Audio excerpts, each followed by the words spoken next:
നമസ്കാരം സ്നേഹിതരെ, ഒരു ചെറിയ ചോദ്യത്തോടെ തുടങ്ങട്ടെ. അല്പം അനിഷ്ടമുണ്ടാക്കാവുന്ന ഒരു ചോദ്യമായിരിക്കാം. നിങ്ങൾ ആർക്കെങ്കിലും എന്തെങ്കിലും അവസാനമായി കൊടുത്തത് എപ്പോഴാണ്? ഒരു ജന്മദിന സമ്മാനമോ കല്യാണ ഗിഫ്റ്റോ അല്ല. തിരിച്ചൊന്നും പ്രതീക്ഷിക്കാതെ ആ ആൾക്ക് ആ സമയത്ത് ആവശ്യമായിരുന്ന ഒരു കാര്യം അത് നിങ്ങളുടെ കയ്യിൽ ഉണ്ടായിരുന്നു എന്നതുകൊണ്ട് മാത്രം കൊടുത്തിട്ടുണ്ടോ? ഒരു നിമിഷം ആലോചിക്കൂ. ആ ചോദ്യത്തിന്റെ ഉത്തരം നിങ്ങളുടെ ബാങ്ക് ബാലൻസിനേക്കാൾ വ്യക്തമായിട്ട് നിങ്ങളുടെ യഥാർത്ഥ സമ്പത്ത് എന്താണെന്ന് നിങ്ങൾക്ക് പറഞ്ഞു തരും. ജീവിതത്തിൽ പഠിച്ച ചെറിയ പാഠങ്ങൾ എന്ന യാത്രയിലേക്ക് വീണ്ടും സ്വാഗതം. ഇവ പണ്ഡിത പ്രഭാഷണങ്ങളല്ല.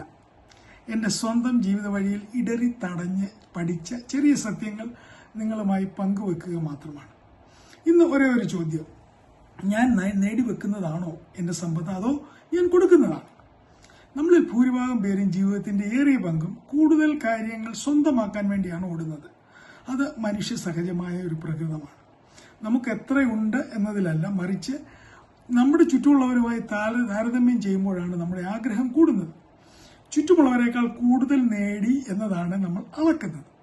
അയൽക്കാരനേക്കാൾ ഒരല്പം നല്ല ഒരു വീട്, നല്ല ശമ്പളം, നല്ല ഫോണ് നമുക്ക് മതിയാവോളം ഉണ്ട് എന്നതല്ല, നമുക്ക് ഒരിക്കലും മതിയാവോളം ഉണ്ട് എന്ന് തോന്നുന്നില്ല എന്നതാണ് ഇവിടെ പ്രശ്നം. നമ്മൾ നേടുന്നതിന്റെ പുതുമ താമസിയാതെ മാഞ്ഞു പോകും. പിന്നെ വീണ്ടും അടുത്ത പുതിയതിനായുള്ള നെട്ടോട്ടം. ഇവിടെ ഒരു സത്യം മനസ്സിലാക്കുക: അരക്ഷിത ബോധവും ആർത്തിയും, അല്ലെങ്കിൽ ഇൻസെക്യൂരിറ്റി ആൻഡ് ഗ്രീഡ് ഒരേ വഴിയിൽ സഞ്ചരിക്കുന്ന ചങ്ങാതിമാരാണ്. അതുപോലെ തൃപ്തിയും ഔദാര്യവും, കണ്ടന്റ്മെന്റ് ആൻഡ് ജനറോസിറ്റി ഒരുമിച്ച് സഞ്ചരിക്കുന്ന കൂട്ടുകാരാണ്. പല സാമൂഹ്യ ഗവേഷണങ്ങൾ തെളിയിച്ചിട്ടുള്ള ഒരു സത്യമുണ്ട്: മറ്റുള്ളവർക്ക് വേണ്ടി ചിലവഴിക്കുമ്പോൾ ഉണ്ടാകുന്ന ആത്മസംതൃപ്തിയും സന്തോഷവും സ്വയം എന്തെങ്കിലും നേടുന്നതിൽ നിന്ന് ഉണ്ടാകുന്ന സന്തോഷത്തേക്കാൾ ആഴമേറിയതാണ്. നമ്മൾ മറ്റൊരാൾക്ക് കൊടുക്കുമ്പോൾ നമ്മുടെ തലച്ചോറിൽ ഉണ്ടാകുന്ന സന്തോഷവും സംതൃപ്തിയുടെയും സിഗ്നൽസ് മറ്റൊന്നും സ്വയം വാങ്ങിക്കൂട്ടുമ്പോൾ നമുക്ക് കിട്ടുന്നില്ല. പക്ഷെ സ്വയം ചെയ്തു നോക്കുന്നത് വരെ പലർക്കും അത് വിശ്വസിക്കാൻ പ്രയാസമായിരിക്കും. ഞാൻ ഒരു കാര്യം സമ്മതിക്കുന്നു: ചിലപ്പോഴൊക്കെ ഭാവിയിലെ എൻ്റെ ആവശ്യങ്ങൾ ഓർത്ത് കൊടുക്കാൻ മടിച്ച സന്ദർഭങ്ങൾ എൻ്റെ ജീവിതത്തിലും ഉണ്ടായിട്ടുണ്ട്. അതെൻ്റെ അരക്ഷിതാബോധം എന്നിൽ മേൽക്കൈ എടുത്ത നിമിഷങ്ങളായിരുന്നു. എന്നാൽ മറ്റുള്ളവരുടെ കാരുണ്യവും ഔദാര്യവും വേണ്ടുവോളം അനുഭവിച്ചറിയാനുള്ള ഭാഗ്യമുണ്ടായ ഒരാളുമാണ് ഞാൻ. അറിയാമോ, ഇന്ന് രാവിലെ നമ്മൾ ഉണർന്നപ്പോൾ തന്നെ മറ്റൊരാൾക്ക് ആവശ്യമായ എന്തെങ്കിലും നമ്മുടെ കൈവശം ഉണ്ടായിരുന്നു. അത് പണം തന്നെ ആകണമെന്നില്ല. നമ്മുടെ സമയമാകാം, അല്ലെങ്കിൽ അനുഭവങ്ങളാവാം, പ്രോത്സാഹനമാകാം, അറിവാകാം, അല്ലെങ്കിൽ നമ്മുടെ ക്ഷമയോ കേൾക്കാനുള്ള മനസ്സോ ആകാം, ഒരു ചെറിയ പുഞ്ചിരിയോ അല്ലെങ്കിൽ മറ്റുള്ളവരോട് ക്ഷമിക്കാനുള്ള മനസ്സോ ആകാം. കൊടുക്കുന്നതിന്റെ അളവ് അല്ല അതിന്റെ മൂല്യം, കൊടുക്കുന്നതിലെ സന്നദ്ധതയും അതിനെ പൊതിയുന്ന സ്നേഹവുമാണ്. മദർ തെരേസ പറഞ്ഞതുപോലെ, നമ്മൾ എത്ര നൽകുന്നു എന്നതിലല്ല, എത്രമാത്രം സ്നേഹത്തോടെ അത് നൽകുന്നു എന്നതിലാണ് കാര്യം. ഞാൻ ഓർമ്മിക്കുന്ന ഒരു സംഭവമുണ്ട്. ലൈലയുടെ മമ്മ പാരലൈസ്ഡ് ആയിട്ട് കിടപ്പിലായ സമയത്ത് ഞങ്ങളോടൊത്തായിരുന്നു താമസിച്ചിരുന്നത്. അവരെ തനിച്ചാക്കി ഞങ്ങളുടെ ചെറിയ കുട്ടികളുമായി കുടുംബമായി ഞങ്ങൾക്ക് എവിടെയും പുറത്തു പോകാൻ പറ്റാത്ത ഒരു കാലഘട്ടമായിരുന്നു. ഒരു ദിവസം വൈകുന്നേരം ലൈലയുടെ കസിൻ ബേബിക്കുട്ടിയും ഭാര്യ ഡോക്ടർ ഗ്രേസും ഒരു വിളിയോ മുന്നറിയിപ്പോ ഇല്ലാതെ വീട്ടിൽ വന്നു. ഞങ്ങളോട് നിർബന്ധിച്ചു പുറത്തുപോയി കുടുംബമായി സമയം ചെലവഴിക്കാൻ ആവശ്യപ്പെട്ടു.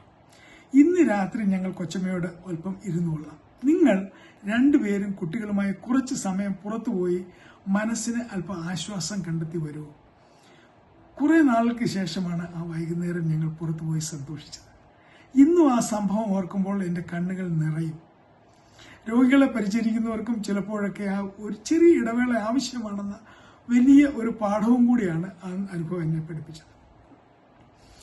ക്ലാസ് കഴിഞ്ഞ് വിഷമിക്കുന്ന ഒരു കുട്ടിക്ക് ഒപ്പം തങ്ങുന്ന അധ്യാപിക, ഒരു വൃദ്ധ ദമ്പതികളെ സ്നേഹത്തോടെ കരുതുന്ന ഒരു അയൽക്കാരൻ, ദുഷ്കരമായ ഒരു ജീവിതഘട്ടത്തിൽ ക്ഷമയോടെ കേൾക്കുന്ന ഒരു ചങ്ങാതി, ഒരു പുതിയ ആളിനെ അംഗീകാരം ആഗ്രഹിക്കാതെ സഹായിക്കുന്ന സഹപ്രവർത്തകൻ, സ്വന്തം ഉച്ചഭക്ഷണ പൊതിയിൽ നിന്ന് ഒരു വിശക്കുന്ന കുട്ടിക്ക് ഭക്ഷണം കൊടുക്കുന്ന വഴിയോര കച്ചവടക്കാരൻ, ഒരു പ്രായമേറിയ യാത്രക്കാരനോട് പണം വാങ്ങാൻ മടിക്കുന്ന ഓട്ടോ ഡ്രൈവർ. ഇവരൊന്നും ഒരു പത്രത്തിലും ആഘോഷിക്കപ്പെടുന്നില്ല. പക്ഷെ ഇവരാണ് സംസ്കാരത്തിൽ സമ്പന്നമായ സമൂഹത്തിന്റെ നിശബ്ദ തേടുംതൂണുകൾ. 3 വിശ്വാസ പാരമ്പര്യങ്ങൾ കൊടുക്കുന്നതിനെ പറ്റി ഒരു വലിയ സത്യം 3 രീതിയിൽ പറഞ്ഞിട്ടുണ്ട്. ഹിന്ദു പുരാണത്തിൽ തൻ്റെ ദരിദ്രനായ കൂട്ടുകാരൻ സുദാമാവ് കൊണ്ടുവന്ന ഒരു ചെറിയ പൊതി അവൽ ശ്രീകൃഷ്ണൻ സ്വീകരിക്കുന്നത് ലോകത്തിലെ ഏറ്റവും വലിയ സമ്മാനത്തെക്കാൾ വലിയ സന്തോഷത്തോടെയാണ്. ഇസ്ലാം പാരമ്പര്യത്തിൽ ഒരു ദിവസം ഒരു ദരിദ്രൻ തൻ്റെ കയ്യിലുണ്ടായിരുന്ന ഏക ഒരു ഈത്തപ്പഴം പ്രവാചകനായി കൊണ്ടുവന്നത് ധനവാന്മാർ കൊണ്ടുവന്ന വലിയ ദാനങ്ങൾക്ക് കൊടുത്ത് അതേ ആദരവോടെ പ്രവാചകൻ സ്വീകരിച്ചു. ബൈബിളിൽ യേശുക്രിസ്തു ദേവാലയത്തിലെ ഭണ്ഡാരത്തിൽ ഒരു ദരിദ്രയായ വിധവ തൻ്റെ കയ്യിലുണ്ടായിരുന്ന 2 ചെറിയ നാണയത്തുട്ടുകൾ ഇടുന്നത് കാണുകയും അവിടെ ഉണ്ടായിരുന്ന മറ്റെല്ലാ ധനികരെക്കാളും കൂടുതൽ നൽകിയത് അവളാണെന്ന് പ്രഖ്യാപിക്കുകയും ചെയ്യും. 3 പാരമ്പര്യങ്ങൾ, 3 കഥകൾ, ഒരേ ഒരു സത്യം. സമ്മാനം അളക്കുന്നതിൻ്റെ വലിപ്പം കൊണ്ടല്ല, അതിൻ്റെ ആത്മാർത്ഥതയും ത്യാഗവും കൊണ്ടാണ്. ഇവ വെറും കഥകളല്ല, ഇവ മനഃശാസ്ത്രത്തെ കുറിച്ചുള്ള ആഴമേറിയ നിരീക്ഷണങ്ങളാണ്.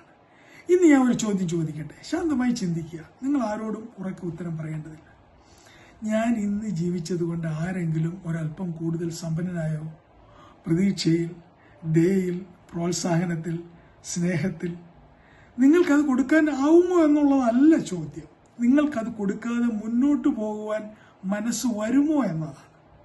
ഇത്രയുമാണ് ഇന്നത്തെ ചെറിയ പാഠം. അടുത്ത തവണ വരെ നമ്മൾ ജീവിതത്തിൽ നിന്ന് പഠിക്കുക മാത്രമല്ല, പഠിച്ചത് ജീവിച്ച് കാണിച്ച് മറ്റൊരുവന്റെ ജീവിതം സമ്പന്നമാക്കുകയും ചെയ്യട്ടെ.